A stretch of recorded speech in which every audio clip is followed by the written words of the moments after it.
Hello दोस्तों, नमस्कार। आप देख रहे हैं हमारे यूट्यूब चैनल इलाहाबाद एक्वाकल्चर।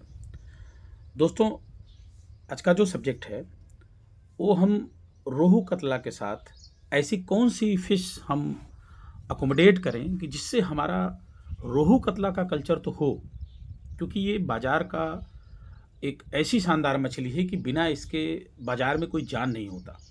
तो ये कंपल्सरी है, ताज कह लीजिए फ़िश इंडस्ट्री का, व्हाटएवर कार फिशेस के मामले में ये देखा जाता है कि मार्केट में उसके बिना कोई जान नहीं रहता।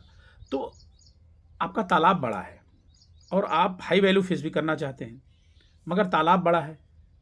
तो हम यहाँ उस पॉइंट को आपके सामने आपको वो पॉइंट देना चाहते हैं कि ऐसी मछली का चयन हम करें रोहू कतला के साथ, जो रोहू कतला को बिना डिस्टरबेंस अपना फीड वो ले बढ़े और वो हमारी मालियत को, हमारे मुनाफे को बढ़ावा दे, ताकि हम रोहू कतला का कल्चर के साथ साथ हाई वैल्यू फिश का कल्चर कर सकें और अपने ग्रोथ को हम बढ़ा सकें। तो इस कड़ी में अगर दोस्तों हम बात करें तो हमें जो एक बहुत ही शानदार मछली है, आ, उसको किसी आई कार्ड की ज़रूरत नहीं है, लगभग सभी प्रांत में उस मछली को अच्छी तरह पहचाना जाता है। उसका नाम है दोस्तों टेंगरा। टेंगरा फिश, कहीं कहीं टेंगना बोलते हैं, कहीं कहीं उसकी वैरायटी तो बहुत सारी है, कहीं कहीं टेंगना बोलते हैं। दोस्तों ये हमारे नदी, तालाब, झील, ब्रैकिश वाटर ऐसे जगहों पे ये पाई जाती है। डिमांड उसकी बात करें तो बहुत अच्छी हाई वैल्यू फिश है और कंटेंट उसके जो प्रोटीन कंटेंट और जो फ़ायदे वाले जो चीज़ें हैं उसमें बहुत अच्छी तरीके से हैं और टेस्टी बहुत है, पसंद बहुत करते हैं, मार्केट में रखते ही बिक जाता है। ताज़ी मछली वो ज़िंदा भी हो, फ्रोज़न हो, कोई उसका दिक्कत नहीं है। तो हम टेंगना की बात करते हैं दोस्तों, टेंगरा की बात करते हैं। उसकी वैराइटीज़ तो बहुत है, मगर हम मुख्यतः 3-4 वैराइटीज़ जिसका डिमांड है, जो मार्केट में चलन में है, वो बात करते हैं। जैसे मेस्टस गोलियो है, नोना टेंगरा, मेस्टस कैवेसियस है, गुलसा टेंगरा, मेस्टस ब्लिकरी है, जो देसी टेंगरा टाइप की होती है, ब्लूइश लाइनिंग होती है। गोल्डन टेंगरा भी कहते हैं, देसी टेंगरा भी उसको बोलते हैं। और मेस्टस सिंगला, जो नदियों में जो गैंड फिश के नाम से गैंड टेंगरा, बड़ा टेंगरा जो कहते हैं आप, डैम और उसमें पाया जाता है, उसको बोलते हैं। तो डिमांड एवरीवेयर, चारों तरफ इसका डिमांड है।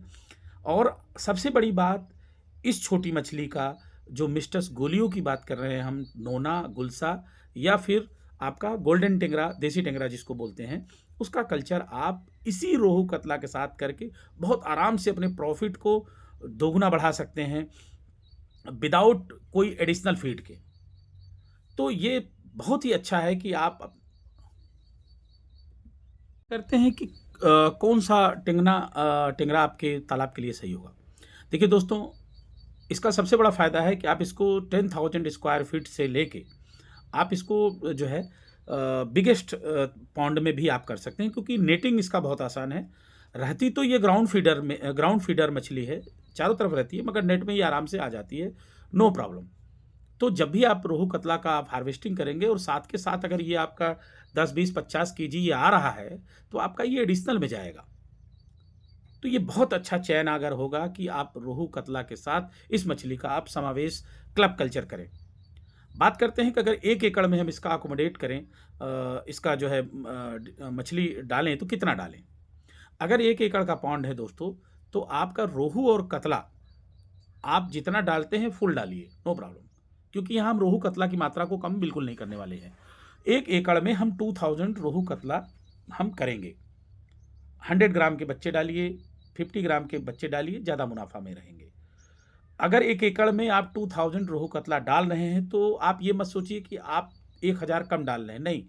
आपका जो मछली होगा उसकी साइज़ ज़्यादा बड़ी मिलेगी, यानी कि 1.5 गुना आप ऐसे ही 1.5 आपका ये हो जा रहा है।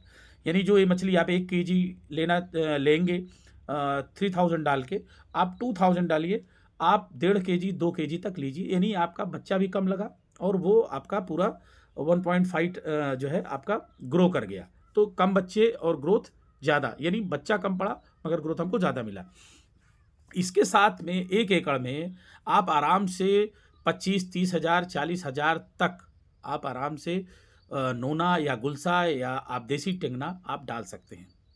बीज हम उपलब्ध करा देंगे, कोई टेंशन नहीं है, प्योर बीज आपको मिल जाएगा, कोई प्रॉब्लम नहीं है। इसके साथ आप इतना आप मछली आप डालेंगे रोहू कतला के साथ। इसका फीड बिहेवियर ग्राउंड फीडर है। तो जो मछली का अपशिष्ट पदार्थ होता है या जो मछली का बचा हुआ फीड होता है, इंसेक्ट होता है, छोटे छोटे कीड़े मकोड़े होते हैं, कुछ मछलियों कुछ अंडे वगैरह होते हैं, लार्वी होते हैं, इंसेक्ट होते हैं, और बहुत सारा जू प्लेंटान होता है, बड़ा मोइना और डाफनिया और इस टाइप के तमाम जो है जितने ये होते हैं, उसको ये खा के अच्छी तरीके से ये मछली आपको 50-60 ग्राम से लेके 100 ग्राम तक आराम से हो जाती है। अगर गुलसा की बात करें तो 100 ग्राम 80 ग्राम तक हो जाएगी। अगर आप जो है गोलियों की बात करें, नोना की, तो 60 ग्राम 50 ग्राम 40 ग्राम, और देसी की बात करें तो 25-30 ग्राम से लेके 30 ग्राम 40 ग्राम तक आराम से हो जाता है। डिमांड इनकी छोटे में ज़्यादा होती है, बहुत ज़्यादा डिमांड होती है। जब आप इसका कल्चर करें दोस्तों तो पानी का लेवल थोड़ा सा ठीक ठाक रखिए, 5 फीट 5.5 फीट 6 फीट अगर हो तो बेहतर है, क्योंकि उनको भी स्पेस मिल जाएगा और इसको भी स्पेस मिल जाएगा। और रोहू कतला का आप 2 कल्चर भी उसके साथ ले सकते हैं। एक बार आप अपना टेंगना बेचिए और 2 बार आप उसको कर सकते हैं, क्योंकि जब आप 200 ग्राम 150 ग्राम तक का बच्चा डालेंगे तो आप 7 महीने में आप 1 केजी तक आप बिल्कुल ले लेंगे, क्योंकि डेंसिटी भी आप कम कर रहे हैं और वहाँ आप जो है मुनाफा भी ज़्यादा ले रहे हैं, क्योंकि वन टाइम में जब ये हार्वेस्ट होगा तो ये पूरा पैसा दे जाएगा और वो आप 2 केजी जितना निकालते जाइए। मान लीजिए आपने पार्शियल हार्वेस्टिंग किया, 6 महीने में कतला आपका 1 केजी हो गया, निकाल दिया, तो मात्रा कम हो गया। आप फिर से 100 ग्राम 200 ग्राम ऐड कर दीजिए, जितनी मछली निकालिए उतना आप मछली उसमें कतला फिर ऐड कर दीजिए, रोहू निकालिए रोहू ऐड कर दीजिए।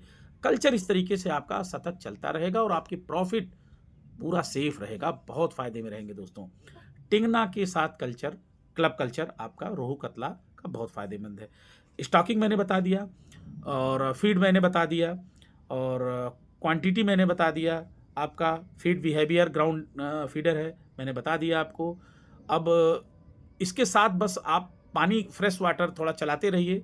इनको फ्रेश वाटर अगर मिलता रहेगा तो ये कहीं से कोई इनको दिक्कत नहीं रहेगी और बहुत अच्छा कल्चर हो जाएगा। 8-9 महीने में आप दोनों का दोनों कल्चर बिल्कुल आप इस तरीके से प्राप्त कर सकते हैं। रही बात दोस्तों सीड की, तो सीड की उपलब्धता आपको बिल्कुल हो जाएगी। 1 महीने बाद आप हमसे गुलसा का टेंगना का सीड ले लीजिए और आपको नोना टेंगरा का सीड ले लीजिए, हम आपको उपलब्ध करा देंगे। और ये कोई हमारा बच्चा बेचने का कोई काम नहीं है, ये आप पहले क्लियर समझ लीजिए। एक गेटवे है जहाँ से आपको अच्छा बच्चा दिलाने की जिम्मेदारी ये हम कर सकते हैं, क्योंकि डायरेक्ट कोलकाता या अन्य जगह आंध्रा पैसा दे के डायरेक्ट रिस्क लेना, बहुत सारे किसान भाई फंस भी जाते हैं, पैसा भी नहीं मिलता है। ऐसा बंगाल में भी बहुत बार हुआ है, बहुत लोगों के साथ हुआ है, हमारे कई साथियों के साथ भी हुआ है। तो बस एक गेटवे हूँ, बाकी आप ये ना सोचिए कि सारा मेरा मैं एक किसान हूँ, खुद फार्मर हूँ, खुद ये कल्चर करता हूँ। एनी टाइम आके आप यहाँ देख सकते हैं। बाकी चूँकि उपलब्धता रहती है बच्चों की, वो मिल जाती है आपको। ठीक है, नेक्स्ट वीडियो में दोस्तों